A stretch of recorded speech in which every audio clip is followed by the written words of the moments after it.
Secularisation, page 181. Measuring secularisation.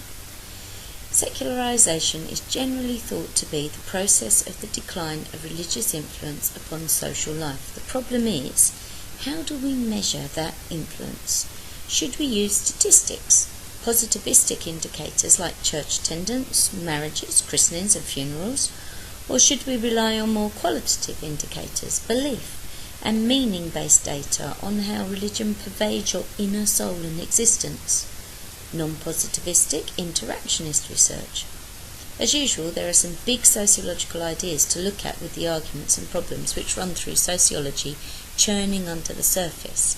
Okay, now we've already done a religion and spirituality survey, and we know how difficult it is to be able to define religion, spirituality, and also therefore whether there is a decline in all of these things. Or actually has there been an increase in these things? You know, we talked the other day about how after 9/11 the percentage of people who believed in God in America went up because people want something to believe in. Okay, and now people aren't going to church or attending whatever religious format that is, or going to mosque because they're forced to. They're going because it's their personal choice. In the past, it was linked to being paid for your job. So it's difficult to look at past statistics and actually see whether they are reliable. Wilson. Brian Wilson defines secularisation as the decline of the influence of religious institutions, thinking and practices upon social life. He uses hard social data, statistics on all aspects of religious life to prove his thesis that secularisation is indeed taking place, as earlier writers had predicted. His critics, who analyse religion from an interactionist perspective, point to the fallacy of the social facts of his data, in the same way as Durkheim's critics point to the problems in trusting suicide rates. The foremost critic is David Martin, who claims that the alleged decline of religion cannot be measured in statistical terms. The figures do not tell us whether people go to church for religious reasons, social reasons, or because they have to be seen to be respectable. As Martin says, was the case in 19th century England. Studies into the decline or growth of religious belief in people's minds can only be properly carried out using interactionist methods. However, to look back at Wilson's definition, the decline of the influence of religion on social life, perhaps his methods to prove what he is claiming. Attendance at church, the status and number of the clergy, the use of church ritual to signal important points in the life cycle, birth, marriage and death, do show, in however crude a way, that the influence of religious institutions, thinking and practices upon social life is indeed declining. The statistical evidence has all the answers to a positivist's prayer. Okay, and above this we have a social trends from the year 2000 looking at church membership. Okay, and you can see if you look at this that there is a steady decline in numbers across the various churches that are on here. Okay, now this is really interesting for us because the place where the numbers increase are when you get down to looking at non-Trinitarian religions. Okay, so when we look at Mormons, Jehovah's Witnesses, Muslim, Sikh, Hindu, not the Jews, others, okay, all of those are increasing. Now, we've also talked about the fact of, is religion actually a cultural thing, you know, and at the end of the day, do you just pick the religion that suits you best or matches with the culture that you're born into, right? So all of this is in here and has to be questioned. And so when you look at the data, if you're using these different ideas, okay, Martin is saying, no, hold on, you can't just look at the statistics, that doesn't work. You have to look at the feelings that go behind that. If we look at the society that we live in Dubai, you certainly wouldn't say that religion is in decline.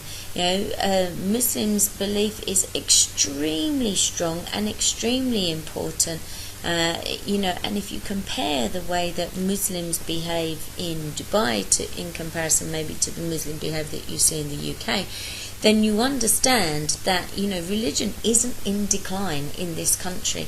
Maybe in the UK there are fallings in attendance at church or people participating in baptisms, but that doesn't necessarily mean that people are becoming less religious. Maybe they're just fed up with the structures that are putting forward religion as opposed to the beliefs that go behind everything that they're doing.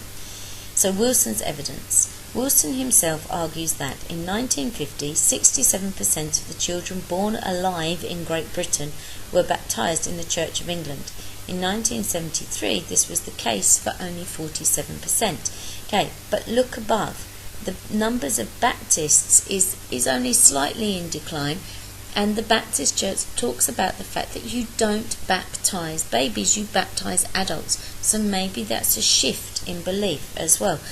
Many children were baptised when they were very young because they weren't always expected to live for much longer, and so this was a way of entering them into the church, protecting their soul. So again, with the rise in the decline of childhood diseases and the decline of infant mortality, being baptised maybe isn't such an important thing for babies. In 1952, about 28% of those aged 15 years in England were confirmed in the Anglican Church. The proportion was below 20% by the mid-1970s, and confirmation does have a lot of negative and old-fashioned connotations to it. Okay, so again, maybe it's the structure as opposed to the reasons behind it. Some 6.5% of the population took Easter Communion in the Church of England in 1953. 20 years later, fewer than 4% did so. Okay, now again, bear in mind, you can't take communion, or you're not supposed to take communion unless you're confirmed. If the number of confirmations have gone down, that is going to change the number of people that take communion. Methodists had 750,000 members in 1952. Their membership had fallen by a third by 1977. Okay, we can take any of these groups and say that their numbers are falling. In the same period, the number of Baptists fell from 300,000 to 185,000. Okay, now, we've talked about sects and denominations, and we've talked about longevity, and we've talked about being branches off of the church. Do we know where those people have gone to? Have they rejoined the main branch of the church? Have they gone to look at some other form of religion or spirituality? These statistics don't tell us those ongoing points. Congregationalism and Presbyterianism present a similar picture. In the early 1950s, no more than 10% of those polled did not believe in God. By the mid-1970s, this had risen to 36%. Less than 40% of people believed in life after death. Okay, now we're moving into a society where more and more people want proof. Okay, faith isn't about proof. Faith is about believing it for yourself without having proof. Okay, in the empirical sense of proof. All right, so yes, of course, there's going to be a decline in these things. Shiner. In a review of the literature on secularisation, Larry Shiner analyses 6 different usages and points out their weaknesses. 1. The decline of religion. Symbols, doctrines and institutions lose influence. Research in this area shows that even the members of different faiths may doubt some of the doctrines of their religion. Did Christ really come back from the dead? Did Muhammad really speak to an angel? Do Catholics all avoid using contraceptives? The usual problem with this definition of secularisation is that it assumes a golden age of religion, when everyone believed, when the religious authorities were all powerful and pews were filled. In fact, no such age actually existed. Even the Middle Ages were full of disbelievers. Okay, so this idea of a decline of religion, is a fallacious thought. Okay, conformity with this world. A crucial stage in any religious movement is when it turns away from the supernatural and becomes more concerned with this world. Will Herberg describes the differences between conventional religions in a society and the operative religions, which provide a value system.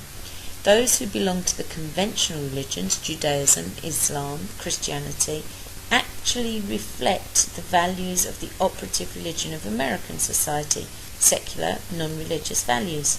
This has the social effect of bringing the diverse cultures in American society together under a value system which may be at odds with the views of each conventional religion.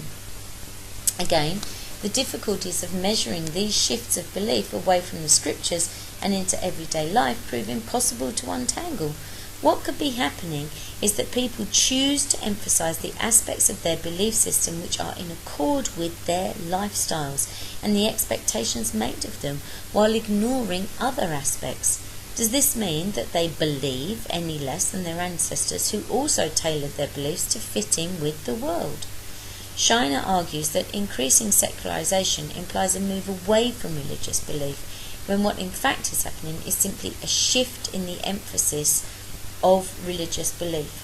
Okay, now again, you have to think about this. For example, in America, Catholic priests are not only allowed to marry, but they've now ordained the first gay Catholic priest. Now, this has led to there being talk about there being a split from the main Catholic Church of American Catholicism. Okay, but that suits society today. It maybe didn't suit society in the past, but then religion says we treat everybody equally. So why should you discriminate against somebody because of their sexuality? Okay, so you can see examples where religion chooses to be, not religion, but people choose to adapt religion to fit with the society and the things that are right for them at that time. Disengagement. According to this definition of secularization, society is no longer defined and controlled by religion, and so religious belief is disengaged from the social sphere and becomes a private inward matter with no need of corporate institutions. It is confined to the private sphere of life and is no longer an issue of public importance. Okay, so again, disengagement may be more with the actual practices and maybe the behaviours of the established church as opposed to the beliefs that it follows. But then if something becomes more private, does that make it any less valid or any less religious? There are examples of this in the growth of the state as provider and regulator of public functions, for example, education and welfare, which used to be controlled by the church. Another aspect of this definition is the intellectual disengagement of philosophy and thought from supernatural to physical, rational, scientific influences. The problems of deciding whether disengagement actually means that belief is less strong than in the past are obvious. How does the fact that the state has taken over certain social functions and religion has withdrawn from them prove that supernatural beliefs have declined? The churches may be as strong as ever, but now concentrate more upon specifically spiritual concerns. Parsons uses a similar idea, which he calls differentiation, by which he means that the functions of the church become refined, purer, and it is free to concentrate on the sphere of doctrine and creed.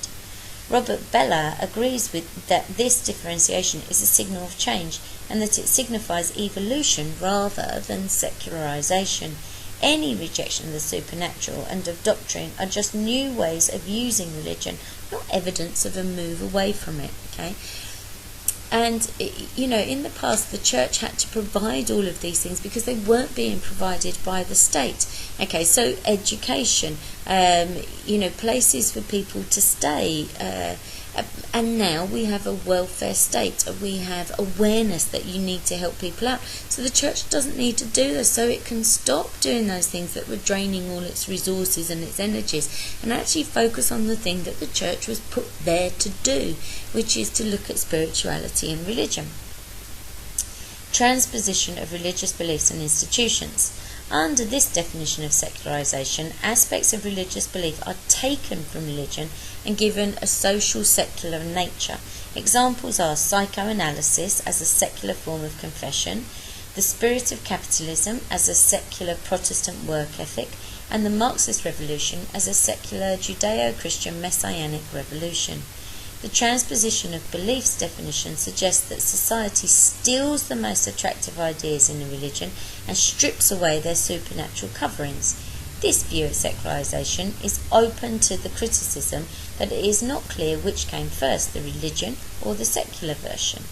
Are they really the same thing? And if they are, then does it really matter what form the belief or practice takes if it is performing the same function for society and individuals? Okay, so maybe nowadays people don't need to go to confession to, unburden all their sins, because instead they go to a psychiatrist and they talk about all their worries and their problems to them. Okay, but does that mean that it's, there's any difference to it in that sense, as long as people are helping each other out? And really, are they the same thing? Because, a psychiatrist would say they help a person to work something through, whereas in confession, it's that I do review no longer being responsible and the supernatural being taking all your sins away from you. Okay, but even so, that doesn't mean that because people now go to psychiatrists, they don't believe. They might still go and confess. Okay, so you can have both things running alongside each other. Desacralisation. In this definition of secularisation, everything in the world is described and explained in rational causal terms. Weber called it disenchantment, the move away from magical explanations towards scientific ones. A prehistoric person kept away from lightning because they knew it was an expression of the anger of the gods, and a modern person keeps away because they know it is a big electric charge. Whatever we think it is, it can still kill you if it hits you. The main problem with this definition is that it is based upon the assumption that religious systems necessarily try to explain these physical events. The Hebraic God had given the world over to men to control and understand. The religion has in fact desacralised itself in its own beliefs. When the religion itself admits that rational scientific explanations are valid, how does this prove secularisation? Okay, this is the advancement of humankind. It's not anything more than that. There are some religious people who believe that there are so many things to understand in the world scientifically that it's beyond human knowledge to be able to understand all of that immediately, and so it's gradually being revealed as humankind evolves on. Yeah, and so therefore scientific discovery is actually down to God in any case. All right, but this whole idea that we put mythical and miraculous answers onto things. Nowhere in the Quran does it say that lightning is the gods being angry or Allah being angry. Nowhere in the Bible does it say that. Those are things that other people put onto them, and myths that grow up around religion. So again, how does this actually prove that religion is declining? The move from sacred to a secular society. This last definition is much more general. Secularisation here refers to the acceptance of political, legal and social decisions which are based on rational grounds and the acceptance of change. The concept of social change through stages is considered here, but the problem again is measuring just what was sacred society and deciding what is secular society. These 6 definitions of secularisation have some overlaps and some obvious differences. They have all been used in empirical research and all have been shown to be occurring. This shows why it is important to understand the definition being used when a sociologist claims that they have evidence for secularisation. Shiner argues that to think of religious versus secularised is to limit the argument to a polarised concept. Okay, so only taking either side, not looking at the middle, just looking at the extremes. One problem is that the split between the functions of the church and the functions of the state occurs in Western societies, but not necessarily in other societies. Another is that to polarise secular activity and religious activity, and to claim that when there is a lot of secular activity, religious activity is in decline, is also false. In many periods of history, both secular and religious activities were wide-ranging. The final problem in the religious-secular polarity is that it supposes that religion is an entity which can be measured in some way. Brian Wilson and others define religion in terms of institutional practices and then proceed to measure their decline. Okay, so here we have the two arguments then about secularisation. And as we found when we were looking at religion and spirituality, you can't define being religious by going to church, okay, because people hold their own internal beliefs. The myth of secularisation. As David Martin argues, it is impossible to develop criteria to distinguish between the religious and the secular, because the belief systems combined under the name religion are so varied and diverse. Martin suggests that the concept of secularisation has become a tool of counter-religious ideologies, which is used to attack religion. Peter Glasner also has problems with the concept as it has been used, claiming that it has become mythicized, no longer related to empirical evidence, and is ideological and confusing. Each social structure needs to be analysed on its own merit, and a specific way of measuring religiosity in that structure needs to be developed before any research can be usefully attempted. Okay, so we've got to be able to find a way to measure religiosity that is valid and reliable, and we've got to be able to use triangulation. But when it comes down to measuring people's belief, how do you measure that? What tool have we got to be able to look inside someone and see what they truly believe? Okay, and somebody may explain their beliefs to you, but tomorrow, because something else happens to them, that belief may shift and may alter. Okay, so say something fantastic happens to them, they might no longer attribute that to a miracle or to God. They may put that down to the fact that they bought a lottery ticket, I don't know, something like that, okay?